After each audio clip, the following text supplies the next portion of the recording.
You can master every rule of investing. You can read every finance book, study every market chart. But if you don't understand your own mind, you'll keep making the same mistakes with money over and over again. Because money isn't just logical, it's deeply psychological. This isn't just another finance lesson. It's a diagnosis of how your emotions quietly sabotage your wealth. Stay with me, because once you understand these hidden traps, you'll start seeing your financial life in a completely new way. Why do two people look at the same investment and make opposite decisions? One buys, the other sells. Neither is crazy. They're just playing different games, shaped by different stories. A child who grew up during the Great Depression will see money through fear. A tech worker who struck gold in the 1990s will see risk as opportunity. Same data, different emotions. Your relationship with money isn't born from math. It's born from memory. And until you realize that, your logic will always be tinted by emotion. We love to believe we're in control, that success is earned and failure is deserved.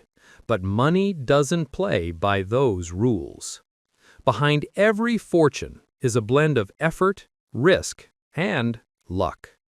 Bill Gates is brilliant, disciplined, strategic, but his story began with a stroke of pure chance.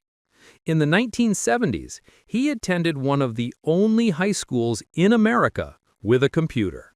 That tiny advantage changed everything. Meanwhile, his equally brilliant friend, Kent Evans, never got the chance. A tragic accident took his life before high school ended. Two paths, two outcomes, neither fully in their control. So the next time you see someone win or lose, remember, you're never seeing the full equation. That's why humility isn't weakness, it's wisdom. We all love a good story. The baker who wins the lottery. The influencer who made millions overnight. It feels inspiring, so we believe it. But as Morgan Housel reminds us, when a story feels too good, it's probably selling you comfort, not truth. Crypto, meme stocks, quick riches, they work because they feel good. And when desire speaks louder than data, logic loses every time. Ask yourself, do I trust this idea because it's true or because I want it to be? We plan our finances like machines, budgets, spreadsheets, forecasts. But we're not machines. We're human. We panic. We compare. We feel.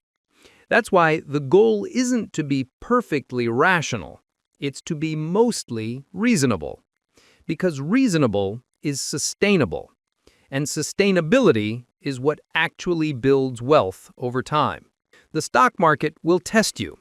It rewards patience, but punishes emotion. If you can't stay calm when things fall apart, your plan doesn't matter. Here's one of the deadliest traps of all, never knowing when enough is enough. Sam Bankman-Fried once had $20 billion. He had wealth, fame, and power, and still he wanted more. And that hunger destroyed everything. We live in a world that worships more. More money, more status, more validation. But as Bertrand Russell wrote, it's impossible to escape envy by means of success. Even Alexander envied Hercules, a man who wasn't even real. If your goal is peace and freedom, you only win by knowing when to stop playing the endless game of more. Define what enough means to you, and protect it fiercely. Spending money to show how much money you have is the fastest way to have less of it. True wealth isn't what people see. It's the money you don't spend, the investments you keep, the freedom you quietly build. No one claps when you skip the upgrade or buy the index fund. But those quiet moves, those are what make you wealthy. Because looking rich gets attention. Being wealthy gets freedom. Bad news sells. It sounds smart, urgent, important. Markets will crash. Economy doomed. We hear it every week. But optimism is where real wealth lives. Not blind faith, but informed patience.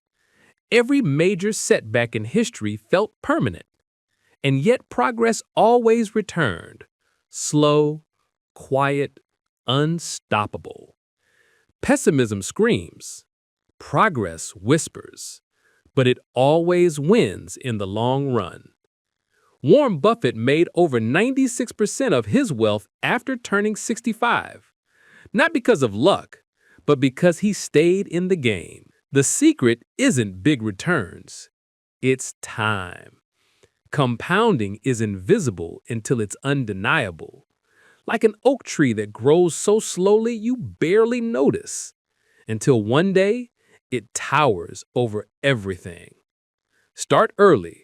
Stay patient, because time will do what intelligence can't. At the end of the day, money's greatest reward isn't luxury, it's freedom. Freedom to wake up and say, I can do what I want, when I want, with who I want. That's the highest dividend money pays. Not a car, not a house, but control over your time. The last and most dangerous trap, forgetting that you'll change. Who you are today isn't who you'll be 10 years from now. Your dreams, priorities, and values will evolve. That's why your financial plan should too. Build flexibility into your life. Leave room to grow, to fail, to change course.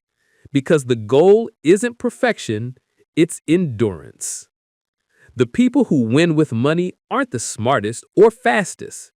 They're the ones who stay in the game long enough for compounding and life to work their magic. In the end, the psychology of money isn't about mastering numbers. It's about mastering yourself, your patience, your emotions, your definition of enough. Because real wealth isn't measured in dollars. It's measured in peace of mind. Welcome to Unlock Wealth Hub, where we don't just talk about money, we unlock the mindset that builds it.